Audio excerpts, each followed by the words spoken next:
mga teenager. Ganto muna nung bagong masakal. Ganto. Ganto nung nasakal na.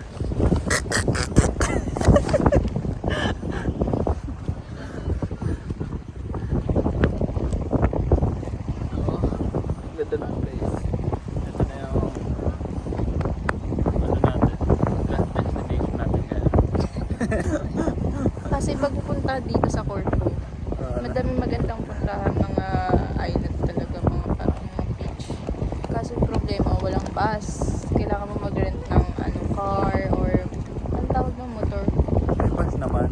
Bus na malalaki. Yun nga lang, ang biyahe kasi is limited. Limited. Yan.